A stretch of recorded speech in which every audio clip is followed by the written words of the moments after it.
एक शख्स होते हैं जिनकी मौत अचानक एक दिन रहस्यमय तरीके से हो जाती है। सब कोई 8 या 9 बजे तक रात को घर वाले थे। उस शख्स का साला भी वहीं पे था। लेकिन अचानक सबके जाने के बाद 4 घंटे बाद जब उस शख्स की मौत हो जाती है, फिर जो लोग 8-9 बजे तक उस शख्स के साथ में थे, फिर सुबह सुबह 3-4 बजे सब लोग आ जाते हैं और आने के बाद अब सब रिश्तेदार भी जुड़ जाते हैं, सब अगल बगल के लोग भी जुड़ जाते हैं। लेकिन जो साला रहता है उसको शक होता है कि जो 8-9 बजे तक जिंदा था वो अचानक 1-2 बजे कैसे उसकी मौत हो गई। उसके बाद वो जो चीज पूछता है एक महिला से और उसके बाद उसको डाउट होता है और उसके बाद 1 या 2 दिनों के बाद पूरी सच्चाई सामने आ जाती है और उसके बाद कातिल भी पकड़े जाते हैं। जो कातिल होते हैं वो बहुत चालाक होते हैं और अगर ये साला अपने जीजा का ध्यान नहीं देता, अपने जीजा का मौत पे, तो शायद ये कातिल पकड़े नहीं जाते। तो एक जीजा और साले की मोहब्बत की कहानी आप लोग को सुनाएंगे। जो जीजा अपने साले को बहुत मानता था और साला भी जीजा को बहुत मानता था। जब जीजा का मौत हो जाता है तो साला ही वो होता है जो उसके केस को आगे बढ़वाता है और कहता है कि इसको पोस्टमार्टम करवाना है। उसके बाद सच्चाई सामने आती है और जो कातिल निकलते हैं उनकी कहानी सुन के आप भी विश्वास नहीं करेंगे। तो पूरी कहानी को सुनिए। उससे पहले आप लोग से रिक्वेस्ट करते हैं, अगर आप हमारे चैनल पर नए हैं तो चैनल को प्लीज सब्सक्राइब कीजिए, लाइक कीजिए, अपने भाई को सपोर्ट कीजिए। आपका भाई बहुत ज़्यादा मेहनत करता है, जॉब करने के बाद टाइम मिलता है तो आप लोग के लिए वीडियो बनाता हूँ। तो चलिए पूरी घटना को शुरू करते हैं। उससे पहले आप लोग से फिर रिक्वेस्ट करते हैं, चैनल को सब्सक्राइब कर दीजिए। तो नमस्ते, आदाब, सत श्री अकाल। आज की जो सच्ची घटना मैं आप लोग को सुनाने और बताने जा रहा हूँ, ये घटना कर्नाटक के ओडिपी से शुरू होता है। ओडिपी में ही एक शख्स रहा करते थे जिनका नाम बालकृष्ण पुजारी होता है। वो 44 साल के रहते हैं और उनका एक होटल का बिजनेस रहता है। होटल से अच्छी खासी जिंदगी चल रही होती है। ना वो ज़्यादा अमीर होते हैं ना ही ज़्यादा गरीब होते हैं। उनकी जिंदगी भी बहुत अच्छे से चल रही होती है। उनकी पत्नी का नाम प्रतिमा होता है और 17 साल पहले इन दोनों की शादी हुआ था और इनके 2 बच्चे भी रहते हैं। अब शादी होने के बाद आराम से इनकी जिंदगी चल रही होती है और धीरे धीरे वक्त बीत रहा होता है। 17 साल शादी को बीत गया रहता है।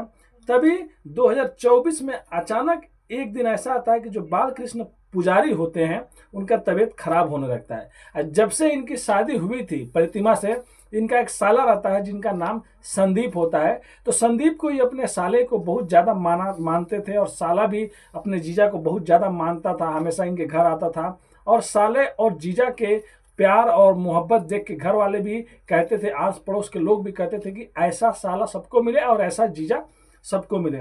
बात 2024 अगस्त की रहती है। जो बालकृष्ण पुजारी होते हैं अचानक उनकी तबीयत खराब होने लगती है और खराब होने के बाद धीरे धीरे उनको उल्टियाँ होने लगती है, बुखार होने लगता है। उसके बाद जो साला संदीप होता है, पत्नी प्रतिमा और घर वाले मिलजुल के इनको हॉस्पिटल लेके जाने लगते हैं। अब अगस्त के बाद सितंबर में और ज़्यादा तबीयत खराब होने लगती है और सितंबर में इतना तबीयत ज़्यादा खराब हो जाता है कि 1 या 2 नहीं, 9 अस्पताल, 9 हॉस्पिटल ये लोग घूम देते हैं। और घूमने के बाद अक्टूबर का महीना आ जाता है।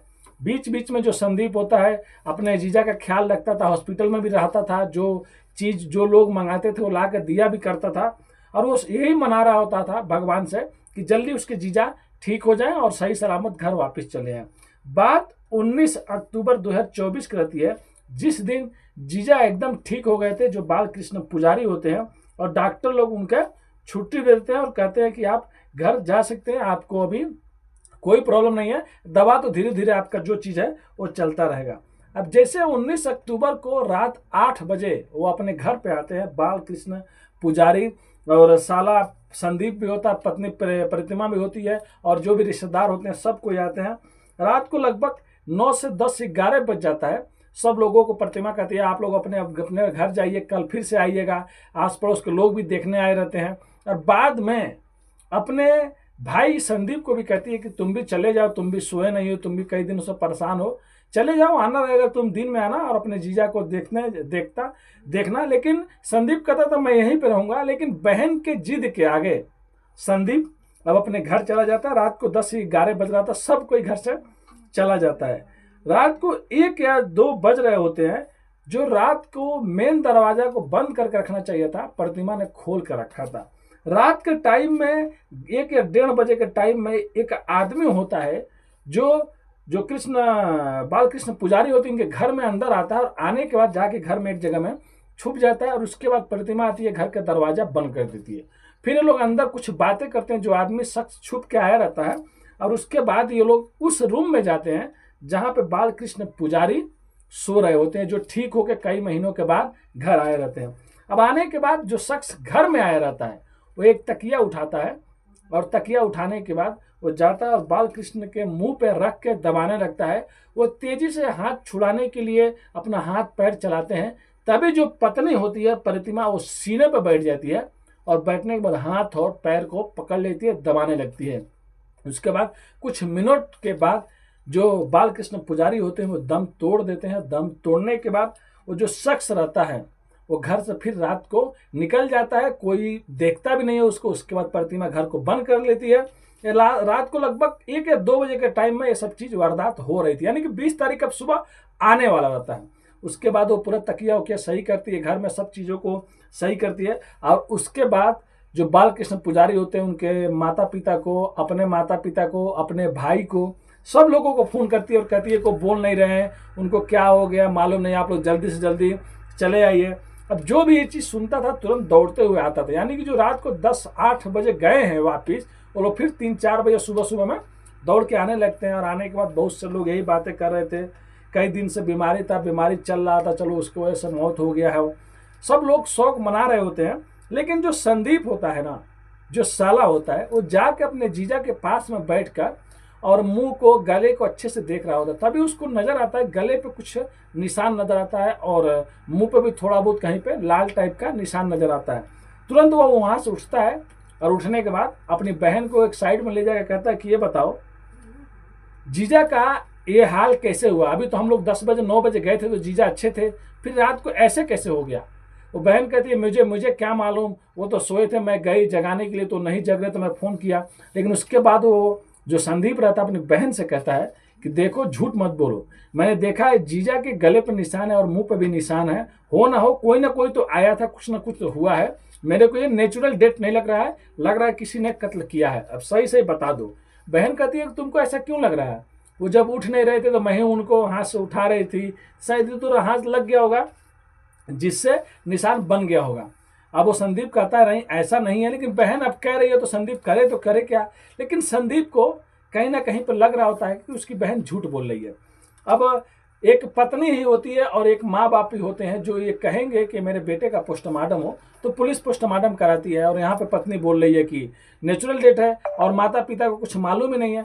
फिर संदीप जो बाल कृष्ण पुजारी होते हैं उनके पिता के पास जाते हैं, और जाने के बाद कहते हैं कि देखिए मुझे ये लग रहा है कि नेचुरल डेथ नहीं है, कोई ना कोई साजिश लग रहा है, गले पर मैंने निशान देखा है, आप तो पढ़े लिखे हैं, अगर आप बोलेंगे तो पोस्टमार्टम होगा, सच्चाई बाहर आ जाएगी। जो बाल कृष्ण पुजारी होते हैं उनके पिता जो रहते हैं वो पढ़े लिखे रहते हैं, वो भी मान जाते हैं, और पोस्टमार्टम के लिए जो शव होता है वो डेड बॉडी को भेज दिया जाता है। जब डेड बॉडी को भेज दिया जाता है 23 अक्टूबर का दिन आ जाता है, और 23 अक्टूबर का दिन आ जाता है, उधर पोस्टमार्टम का रिपोर्ट अब 2-3 दिन में आने वाला रहता है। फिर भी संदीप आके अपने बहन से फिर पूछता है कि देखो बहन, सही सही सच्चाई बता दो कि उस दिन क्या हुआ था, कोई घर में आया था कि नहीं आया था। वो बार बार एक ही बात कहती है कि देखो दिलीप, देखो संदीप, उस दिन कोई नहीं आया था, और मैं तुमको बार बार बता रही हूँ। फिर उसके बाद संदीप चला जाता है। फिर कुछ टाइम के बाद संदीप आता है और आने के बाद कहता है कि देखो मैं एक चीज जानता हूँ, अब तुमसे खुल के पूछता हूँ, उस दिन क्या दिलीप हेकड़े यहाँ पे आया था? वो कहती है कौन दिलीप? तब वो कहता है संदीप देखो जीजा ने मुझे बताया था, और मुझे पहले से मालूम था कि तुम्हारा रिलेशन दिलीप हेकड़े के साथ में चल रहा है कई साल से, कई महीनों से, और मुझे जीजा ने बताया था, तुमको समझाया भी था, और मेरे को लग रहा है कहीं ना कहीं पर वो आया था, और यही सब मिलजुल के तुम लोगों ने जीजा का कत्ल किया, यानी कि बाल कृष्ण पुजारी का कत्ल हुआ है। अब उसके बाद जो बहन होती है, जो प्रतिमा होती है, वो डरने लगती है, और वो कह भी रहा होता है कब तो पोस्टमार्टम की रिपोर्ट आ जाएगा, दूध का दूध पानी का पानी हो जाएगा और कोई नहीं बचेगा। फिर प्रतिमा चाल चलती है और कहती है कि शायद मैं खुद बच जाऊं। उसके बाद वो कहती है कि हाँ उस दिन दिलीप हेकड़े आया था, और आने के बाद उसी ने तुम्हारे जीजा का कत्ल किया तकिए दबाकर। लेकिन यहाँ पे इतना बात वो जब बोलती है ना, जब बोल रही होती है, उससे पहले जो संदीप होता है अपने मोबाइल का जो कुछ लिया रहता है उसका रिकॉर्डिंग, ऑडियो रिकॉर्डिंग चालू कर दिया होता है। अब ऑडियो रिकॉर्डिंग चालू होने के बाद वो जो जो चीज़ें बताती है उसके बाद कि उसने ऐसा किया था, वही आया वही किया, लेकिन जो संदीप होता है वो कहता है कि एक आदमी ऐसा कर ही नहीं सकता है। फिर वो कहती है कि भाई मुझे बचा लो, मैं तुमको पूरी सच्चाई बता दूंगी, पुलिस से या घर वालों से देखना कोई जाने नहीं। उसके बाद वो पूरा अपना जो जो दिलीप हेकड़े जो रहता है उसके बारे में, अपने बारे में सब चीज़ बता देती है कि हम इन लोगों ने उनको मारा और ये सब चीज़ किया। उसके बाद पूरा चीज़ रिकॉर्डिंग हो जाता है मोबाइल में। उसके बाद संदीप अपनी बहन को बताता भी नहीं है, डायरेक्ट पुलिस स्टेशन जाता है। पुलिस स्टेशन जाने के बाद पुलिस को पूरी वाकया सुनाता है। जब पुलिस ऐसा सुन लेती है तो पुलिस कहती है ठीक है। फिर पुलिस अस्पताल जाती है, पोस्टमार्टम रिपोर्ट भी लेती है और पता चलता है कि गला दबाने से उनकी मौत हुई थी। अब इसके बाद प्रतिमा को भी पकड़ लिया जाता है और प्रतिमा को पकड़ने के बाद, गिरफ्तार करने के बाद दिलीप हेकड़े को भी पकड़ लिया जाता है। और उसके बाद एक कहानी सामने आती है। पता चलता है कि कोरोना काल में जब सब लोग बाहर जाना छोड़ दिए थे, क्योंकि जो प्रतिमा थी ये ब्यूटी पार्लर चलाया करती थी, इसका ब्यूटी पार्लर था, इसके पति ने ही बालकृष्ण पुजारी ने खुलवा के दिए थे कि टाइम पास भी होता रहेगा, कुछ पैसे भी आते रहेंगे। जब कोरोना काल में ब्यूटी पार्लर बंद हो गए, होटल बंद हो गए, तब ये जो प्रतिमा होती है इंस्टाग्राम पे बहुत ज़्यादा एक्टिव रहा करती थी। और उससे पहले जो ये दिलीप हेकड़े था ये मुंबई में रहा करता था और मुंबई में इसका बिजनेस था। जब कोरोना काल लगा तो ये भी ओडीपी में आ गया, रेलवे भी ओडीपी में रहते थे। यहाँ बात इंस्टाग्राम से इन लोगों की दोस्ती होती है। फिर इंस्टाग्राम के बाद ये लोग दोनों लोग ओटीपी में कई बार मिलने लगते थे, जुलने लगते थे। उसके बाद दोनों लोग डिसाइड करते हैं कि हम लोग एक दूसरे से शादी करेंगे, एक दूसरे के साथ में रहेंगे। यानी कि अब प्रतिमा अब बालकृष्ण पुजारी के साथ में नहीं रहना चाहती है, जिससे 17 साल पहले उसकी शादी हुई थी। अब वो दिलीप हेकड़े के साथ में रहना चाहती थी। फिर ये हुआ कि जब तक पति जिंदा है तब तक हम लोग एक साथ में रह नहीं सकते हैं। उसके बाद एक प्लान बनाते हैं लोग, और प्लान ये बनाते हैं कि क्यों नहीं कुछ ऐसा किया जाए जिसके बाद बालकृष्ण पुजारी भी हट जाए, पुलिस को शक भी मत हो। उसके बाद जो दिलीप हेकड़े रहता है वो मोबाइल में सर्च करता है कि कैसे धीरे धीरे किसी को मारा जा सकता है, कैसे किसी धीरे धीरे मतलब कोई क्राइम को करने के बाद बचा जा सकता है। उसके बाद क्या करता है दिलीप हेकड़े, मोबाइल में देखने के बाद जाता है और जाने के बाद क्या करता है कि पता चलता है कि एक स्लो मोशन एक पॉइजन आता है जो जहर का काम करती है। जहर का काम करती है, किसी को धीरे धीरे खाना में दो, किसी को पानी में दो, तो कभी ये पता ही नहीं चलेगा कि वो जहर से मरा है या उसका मतलब नेचुरल डेथ हुआ है कि उसका मौत हुआ है। उसके बाद वो जुलाई में ये कहीं से लेके आता है और लाने के बाद जो प्रतिमा होती है उसको जुलाई के लास्ट में देता है, और अगस्त में देने के बाद सितंबर से जो प्रतिमा होती है वो सितंबर से अपने पति को खाना में, दाल में, सब्जी में दिया करती थी। अब धीरे धीरे सितंबर में अपने पति को इतना ज़्यादा वो स्लो मोशन वाला जो पॉइजन होता था, जो जहर होता था, वो देने लगी कि जो बालकृष्ण पुजारी होते हैं उनका तबीयत खराब होने लगता है, उल्टियाँ चालू होने लगती है, बुखार लगने लगते हैं, तबीयत इतना खराब हो जाता है कि अब उनको हॉस्पिटल में लेके जाया जाता है। पूरा सितंबर हॉस्पिटल में रहते हैं, अक्टूबर भी हॉस्पिटल में ही जा रहे होते हैं, यानी कि 9 बड़े बड़े अस्पताल चेंज कर लिए होते हैं। अब ऐसा लग रहा था कि वो बचेंगे नहीं, लेकिन 19 अक्टूबर को जब बालकृष्ण अच्छे हो जाते हैं, डॉक्टर उनको छुट्टी दे देते हैं, तो पत्नी का मिशन जो रहता है वो फेल हो जाता है कि मैंने तो अपने पति को कई बार जहर दिया कि ये पति मर जाए तो मैं दिलीप हेकड़े से शादी कर लूँगी, लेकिन प्लान फेल हो जाता है। उसके बाद जब 19 अक्टूबर को जब दिलीप से प्रतिमा बात करती है तो प्रतिमा कहती है कि वो तो सही सलामत घर पे आ गया, अब क्या करें, लेकिन अभी भी एक रास्ता है।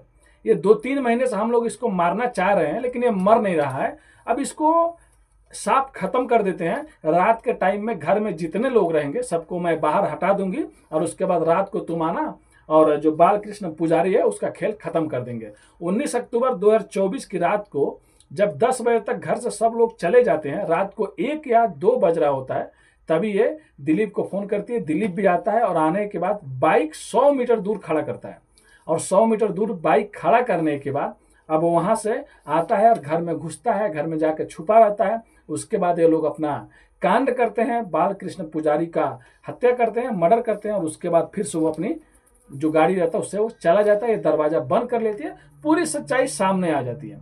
और कुछ महीनों के बाद जो ये ऑडियो रहता है जिसमें वो सब चीज़ बता रही थी, जो भाई के जरिए पुलिस के पास गया था, ये भी वायरल हो जाता है। जो लोग भी इस कहानी को सुनते थे, जो भी इस न्यूज़ को सुनते थे, हर कोई सोचने पे मजबूर हो जाते थे, कोई पत्नी ऐसे कैसे कर सकती है 17 साल एक आदमी के साथ में रहने के बाद, जो बहुत अच्छा रखता था, बहुत खुशी खुशी रहता था, सोच सकते हैं उसके बाद भी वो उसका कत्ल कर देती है। तो प्रतिमा को अपने पति के कत्ल के इल्जाम में, और जो दिलीप हेकड़े रहता है उसके बालकृष्ण पुजारी के कत्ल के इल्जाम में इन दोनों को गिरफ्तार किया जाता है और इन दोनों को जेल भेज देती है। अगर यहाँ पे साला ईमानदार नहीं होता, साला और जीजा का यहाँ पे आप लोग प्यार देख सकते हैं। जो चाहता तो अपनी बहन को बचा सकता था, बहन इसीलिए अपने भाई को खुल के सब बातें बताई कि शायद वो बच जाएगी, लेकिन साला यहाँ पे ईमानदार था। जो संदीप था उसको मेरा सैल्यूट है, मेरा सलाम है। ऐसे लोग अगर दुनिया में रहे तो कोई भी कातिल, कोई भी मुजरिम, कोई भी जुर्म करके नहीं बच सकता है। और सोच सकते हो अपने जीजा से भी बहुत प्यार किया करता था और जीजा भी अपने साले को बहुत मानते थे। लेकिन प्रतिमा को सोचना चाहिए था सब कत्ल करने से पहले और स्लो पॉइजन देने से पहले कि जिस शख्स को मारना चाहती है और जो शख्स ये बोल रहा है कि तुम अपने पति को मार दो और उसके बाद तुम मेरे से शादी कर लो, तो या क्यों नहीं हो सकता है कि बाद में वो अपने इसको भी मार दे और फिर दूसरी शादी कर ले। तो लोगों को गलत काम करने से पहले एक बार नहीं 1 लाख बार सोचना चाहिए। जो आदमी किसी और के लिए अपने पति को मार देती है, किसी और के लिए अपने बच्चों को मार देती है, तो क्या ये नहीं हो सकता कि बाद में वो किसी और के लिए उसको भी मार दे। तो कभी भी कुछ गलत काम करे तो 1 लाख बार सोच ले मेरे भाई, और गलत काम करने से पहले आगे पीछे भी सोच ले। गलत काम पहले तो करना नहीं चाहिए। अगर आपको जिंदगी में खुश रहना है, खुशहाल रहना है तो, और जाने से पहले अपने भाई को प्लीज सपोर्ट कीजिए। बोलने में कुछ गलती हो गया होगा तो माफ कर दीजिए। आज की कहानी यही थी, जहाँ पे एक पत्नी ने अपने पति का विश्वास तोड़ा और उसके बाद जो पति बहुत प्यार किया करता था, अपने बच्चों के बारे में नहीं सोची और अपने पति का कत्ल कर देती है। तो आप लोग जहां भी रहे, सेफ रहे, स्वस्थ रहे, फैमिली का ख्याल रखें और अपने भाई को प्लीज सपोर्ट करें। बोलने में कुछ गलती होगा तो फिर से कहता हूँ माफ कर दीजिएगा। चैनल पर नए हैं तो चैनल को सब्सक्राइब कीजिएगा। मिलते हैं नेक्स्ट वीडियो में फिर से कुछ सच्ची कहानियों के साथ। अभी के लिए अलविदा लेते हैं आप लोगों से। धन्यवाद।